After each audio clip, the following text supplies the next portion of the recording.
Ես ծնվել եմ հռչակավոր գյուղում, Չարդախլու գյուղում, դա մարշալների գյուղն է, իմիջայլոց ինչ որ մորս գծով ենք Բաղրամյանի հետ հերովոր բարեկամ ենք, չգիտեմ ինչ բարեկամ, չնայած նրա քրոջ տղան ինձ սովորեցրել է մաթեմատիկա, շատ հետաքրքիր տղա էր, ես միջի հիմա հաճույքով հիշում եմ։ Բաքում 7 հայկական դպրոց կար, խոշոր դպրոցներ, 500-800 տեղանոց, շատ խոշոր։ Ես սովորել եմ համար 10 Թումանյանի անվան դպրոցում, մեր աշխալի դպրոց էր դա, շատ բարձր մակարդակով։ Իմիջիայլոց հետո ես ծանոթացա, հետո որ եկա Հայաստան տեղափոխվեցի, նայեցի, որ այնտեղի դպրոցների մակարդակը ավելի ուսուցիչները, մեր ուսուցիչը հայոց լեզվի տեխնացու էր, Շիրվանզադեի թեմայով պաշտպանել էր Հովանես Հովանեսյան, շատ լավ հիշում եմ դրան։ Ադրբեջաներեն ազատ խոսում եք, տիրապետում եք։ Ոչ մի լեզու, ոչ մի բառ չեն հավատում, անդադ ասում, այդ տարիներին Ադրբեջանում ադրբեջանային չէին խոսում։ Մենք կենտրոնում էինք ապրում։ Հիմնականում ռուսներ էին, ռուսախոս ադրբեջանցիներ ավելի շատ, օրինակ, ավարցիներ էին, դագեստանցիներ, օրինակ Մուսլիմ Ագամաև եւ այլ այդ բոլորը գիտեին։ Ադրբեջաները դրա համար չեմ սովորել, չնայած սխալ էր դա, սխալ, պետք է սովորեի։ Կարիքն էլ չի եղել, կարիք չի եղել բազմապես, բայց ուսանողական տարիներս շատ հետաքրքիր է եղել, ամենահետաքրքիրը երկրորդ կուրսում ես երջանկություն ունեցա աշխատել մեր հանճարեղ երգիչների հետ։ Հա, Երևանի օպերան եկել էր Բաքու գաստրոլների, իրանց հետ չէին բերել Միմանսը դուք գիտեք, օպերայում չերկող դերասաններն են, գյուղացիներն են, զինվորները եւ այլ, եւ մենք միանգամից Արշակ երկրորդում ես ելույթ ունեցա անշում Այդա առաջի ռադիո բեմադրությունը Բաքվի հայկական լեզվով Սևանի ափին ես կարոյի դերն էի խաղում։ Փորձառություն ունեիք, այնպես որ Ասմիկն էլ մի հատ ստիրուն աղջիկ էր 7-րդ դասարանի, շատ լավ հիշում եմ։ Իմ ռեժիսորը Ավետիսյան Ժիրայրն էր։ Հռչակավոր Ավետիսյան Ժիրայրը 53 թվականին Բաքվում ռադիոյի ռեժիսոր էր։ Ռադիո մենք այդ հաղորդումը կազմակերպեցինք ռադիո այդպես որ հայերենով շատ սիրուն ժամանակ հայկական գործոնը շատ մեծ էր։ Նոր էր փակվել, ճիշտ է, Հովանես Աբելյանը Բաքվի հայկական թատրոններ, Ռասմինը, դրանք իմ մորքույրը նրանց հետ շատ մոտիկ էր։ Ես երբ որ տեղափոխվեցինք Բաքու 7-րդ դասանից, մեր տանը երևի մի 50 սկավառակներ կար, ամբողջ օրը ես լսում էի, Շարատալյան էի լսում, Սայատնովայի բոլոր երգերը եւ այլ, այնպես որ հայկական գործոնը շատ մեծ էր, բայց կամաց իհարկե դա երևի օբյեկտիվ էր ինչ որ ձևով չեմ կարող ասել ոնց ստացվեց, բայց կամաց դպրոցները քչացան։ Չէ, ծրագրված քաղաքականություն էր։ Հա, դե իհարկե։ Նախիջևանի ես ուղղակի շատ ուրախ եմ, որ ունենում եմ հյուրեր, որ այսպես հիշում են այդ ամենը, որովհետև կան այդ մարդիկ եւ հիշում են եւ ոնց որ արձանագրվում է, որ հայկական հետքը, հայկական ներկայությունը ինչքան վառ է եղել։ Շատ մեծ էր հայկական։ Դե մոտորապես հասել է միջով 400,000 մարդ հայերի քանակը այնտեղ, հիմնականում արմենի քենտներ դա, բայց կենտրոններում դպրոցների նու կարելի ասել 80%-ը ուսուցիչների 80% հայեր եւ հрьяաներ էին։ Որտեղ ես 3 դպրոցում աշխատել եմ Բաքվի, հիմնականում հայեր էին։ Տնօրենները հայեր էին, բայց կամաց հայկական դպրոցների մասն է, չէ՞ խոսքը։ Չէ, նաեւ ռուսական, ես ռուսականում եմ աշխատել, նաեւ ռուսական դպրոցների մեծ մասը էլի հայեր էին։ Հայերը այնտեղ մեծ դեր էին խաղում շատ։ Գործարները միշտ ասում են այսպես, տնօրենը պետք է ադրբեջանցի լինի, առաջի գլխավոր ինժեները պետք է հայ լինի, որտեղ գլխավոր ինժեներն է կարևորը մնացած։ Հիմնական գործառույթ։ Պարոն եպիսկոպոսյան, դուք ծնվել եք Գանձակում։ Այո։ Ձեր մանկությունից ինչ եք հիշում։ Մանկությունս հիշում եմ հետևյալը, որ մանկությունս շատ երջանիկ էր։ Մանկությունս երջանիկ էր, քանի որ ես ծնվել եմ ընտանիքում, որտեղ լիարժեք ընտանիք էր։ Մի բանը իհարկե, որը ինձ այդքան էլ չէր գոհացնում հետագայում, որ պապիկ չեմ ունեցել։ Պապիկս մահացել էր մինչև իմ լույս աշխարհ գալը, եւ հայր, մայր, ունեցել եմ քույր, եղբայր, եւ շատ կարեւոր եմ համարում, որ ունեցել եմ տատիկ, որը շատ այն ժամանակ տատիկս 1900 թվականի ծնունդ է։ Այսինքն երբ որ ես ծնվել եմ, արդեն ինքը 50-51 տարեկան էր, Եվ հիշում եմ հետևյալ շատ պատկերավոր եմ հիշում եւ անուններն եմ նույնիսկ հիշում իր ինկերուների, իր հարևանների, հարազատների, որոնք գալիս էին տատիկիս մոտ եւ ասում էին Շուշան ինձ նամակ գրի, կամ այս նամակը կարդա, տարաճանաչ չէին։ Դե այդպես է եղել։ Գյուղից եկել են, ոչ բոլոր գյուղերում է եղել, ասենք, բաներ, դպրոց, իսկ տատս ավարտել է դպրոց, տատս լավ ուրեմն տարաճանաչ էր եւ իմ առաջի տարերը, որ ես սովորել եմ, դա եղել է մեր հայկական տարերն են եղել։ Այն հին ուղղագրությամբ բարձա հին գրաֆիկայով վերջը եւ այսօր ես չգիտեմ ցավով ասեմ կամ չգիտեմ այդպես կարոտախտև եմ ընդունում որ մեր այդ բանը որ կարոտով որ չի մնացել այդ հին բանը այդ ուղղագրությունը էլի հայերենը գիտեք, ռուսերենը գիտեք, ադրբեջաներեն, որպես չեմ ասում հայերեն գիտեմ, բայց ասենք երբ որ պետք է դասավանդման հետ կապված, աշխատանքի հետ կապված, ասենք հոդվածներ գրել, հաղորդակցվել մարդկանց հետ։ Ֆրանսերեն էլի խոսում եմ, էշը ցեղից անում եմ։ Իսկ դպրոցում հայկական դպրոց եք գնացել ադրբեջաներ սովորում էիք։ Ես գնացել եմ, քանի որ հայերեն իմացել եմ, հայերենը մեր իրողությունը այնպիսին էր, որ սովետական իշխանության ժամանակ, որ հայկական դպրոցները Հայաստանից դուրս էին մնացել Հայաստանի իշխանության բանից նրանց օգնությունից դուրս էին մնացել, նրանց տեսադաշտից դուրս էին մնացել։ Եթե ես դա գիտեմ ուղղակի այդ իրողությունը շատ լավ գիտեմ, քանի որ մասնակցել եմ մի քանի ուրեմն դեպքերում, ադրբեջանական դպրոցները Հայաստանում ուշադիր հսկողության տակ էին ադրբեջանական ուրեմն իշխանությունների կողմից նրանք այստեղ ուղարկում էին իրենց շրջանավարտներին այդ իրենց համասարաններից կամ ասենք ինչ որ այդ մանկավարժական ինստիտուտներից այդ շրջանավարտներին ուղարկում էին այստեղ եւ բացային աշխատավարձից որ նրանք ստանում էին այստեղ նրանք լրացուցիչ աշխատավարձ էին ստանում նաեւ Ադրբեջանի իշխանությունից եւ նրանք տարբեր ոչ օրինական ճանապարհներով նաեւ օգնում էին որ նրանք այստեղ ձեռք բերեն ինչ որ մի հողակտոր ամուսնանան եւ մնան այստեղ այսինքն դա քաղաքականություն էր որը որ շատ հստակ կերպով իրականացվում էր լրիվ հակառակ պատկեր տեղի ունեցել հայկական դպրոցների ուրեմն վերաբերյալ նույնիսկ չենք ունեցել մասնագետներ երիտասարդներ երբեք չեն եկել պետք է ստեղ ավարտեին, չէ՞, այդ մանկավարժականները եւ գային այնտեղ, պետք է կրկնակի աշխատավարձ ստանային եւ ստեղ եւ այնտեղ եւ դասագրքերի հետ կապված։ Պարզավոր այդ պայմաններում իմ հայրս, որը հայկական դպրոց է ավարտել, ինքը որոշեց լավ, հայերեն դու գիտես, մենք ապահովել ենք քո գրագիտությունը, գնա ռուսական դպրոց, բայց փառք Աստծո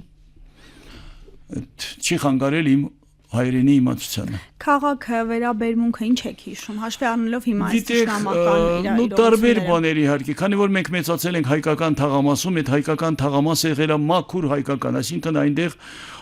ամեն օր, ամենուրեք եւ ամենտեղ բոլոր անկյուններում հայկական հայերենն է հնչել, մեր բարբառը իհարկե։ Մենք շատ ենք ուրախացել, երբ գալիս էին ինչ-որ համույթներ էին գալիս, շատ էինք ուրախանում, երբ որ հայկական ինչ-որ ֆիլմ էին բերում,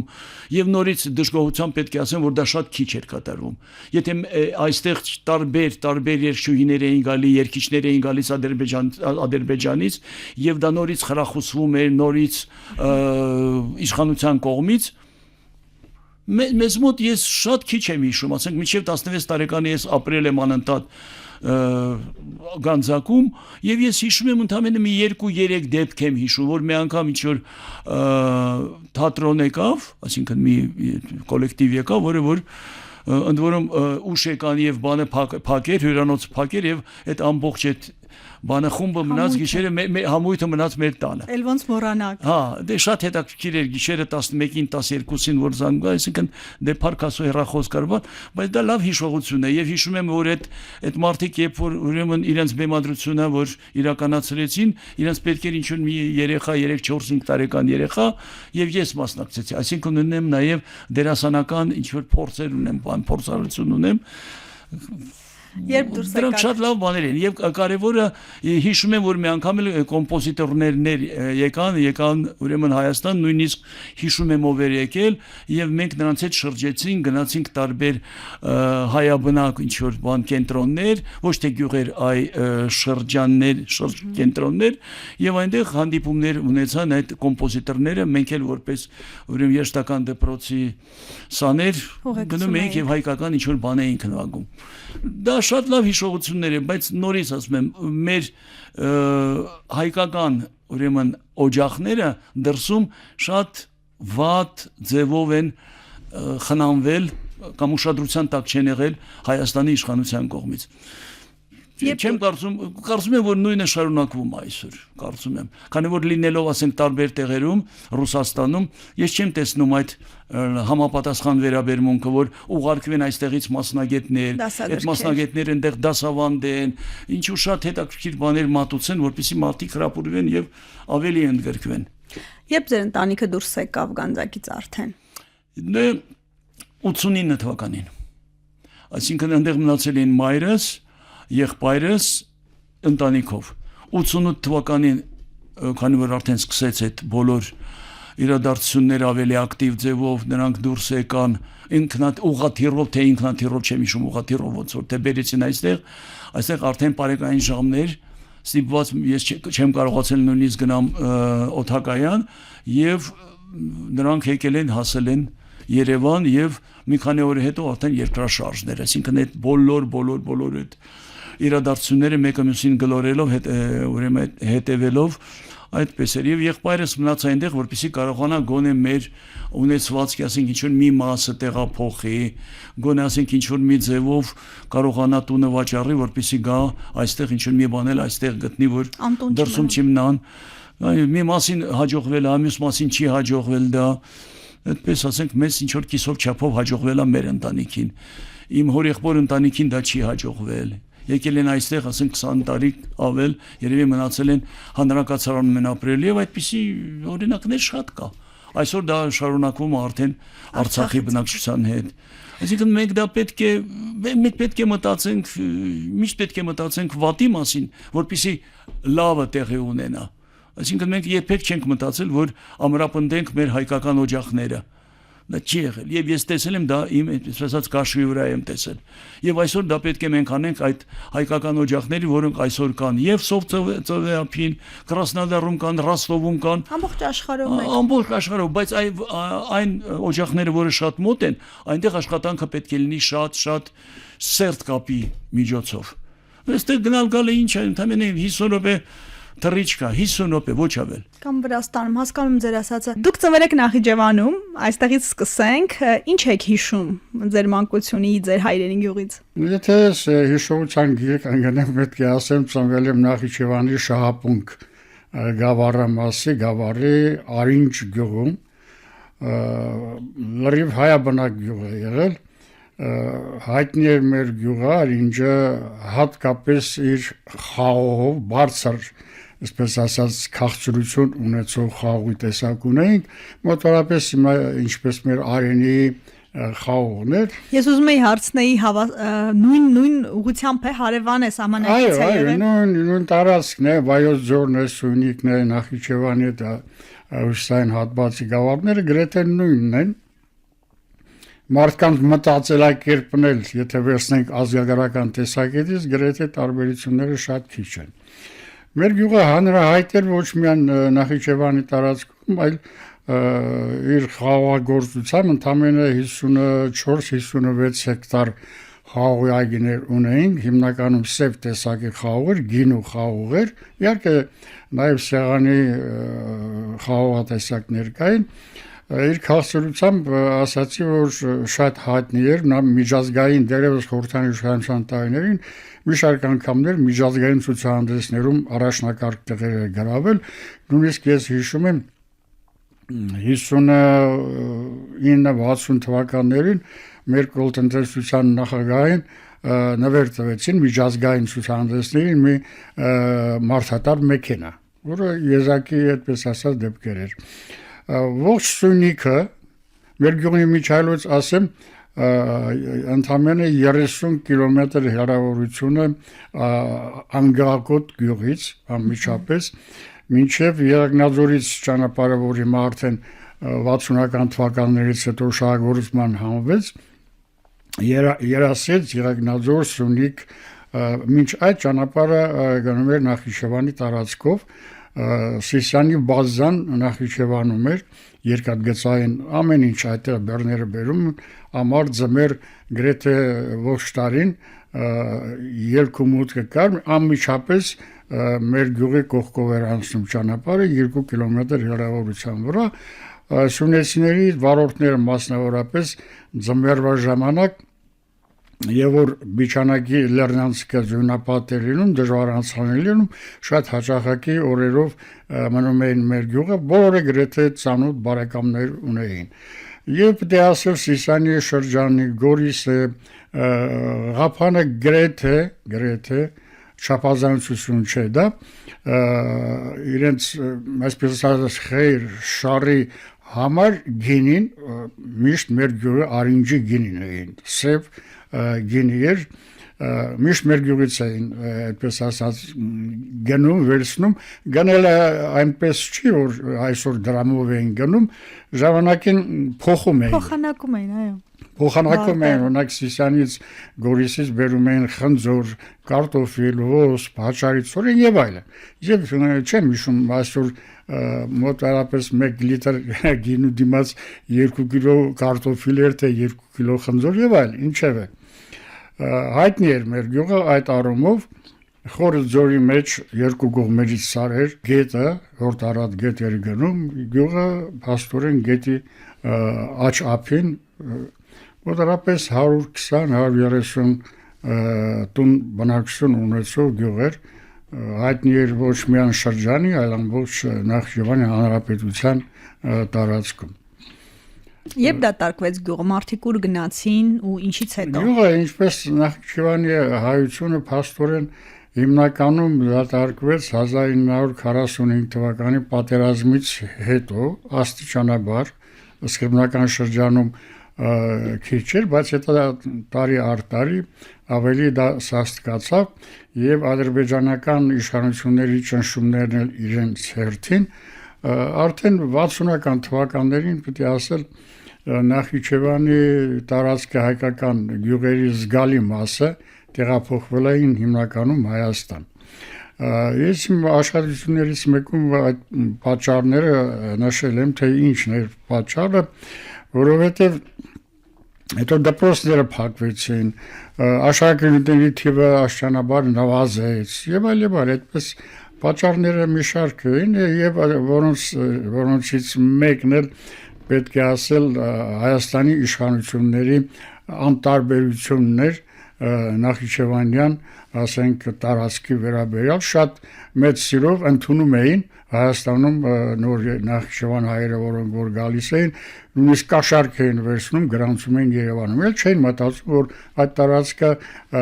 չպետք է դատարկվի, պետք է ամեն ինչով կապը պահել, հաստատել, որովհետև հազվագյուտ էր լինում, որ Երևանից, ասենք, հյուրեր են լինում Նախիջևանի տարածքում կամ երկու բարի խմբակար համույթներ են գալիս, համերգներ են տալիս։ Ես լավ հիշում եմ մեր հայտնի ծանրորդներից մեկը բիստեցի էր, Սերգո Համբարձումյանը, մի անգամ եկավ մեր գյուղ, դա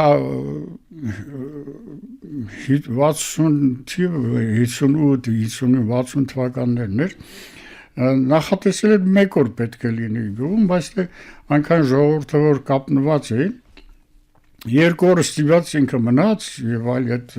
ամեն ինչը ցուցադրում էր եւ այդպես շրջագայում էր Նախիջևանի մի քանի այդպես գյուղերում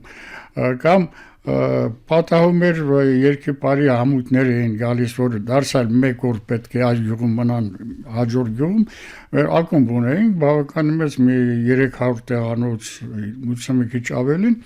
2-3 օր փաստորեն ստիպված մարդիկ կարոտ էին, այդ կարոտը կար, բայց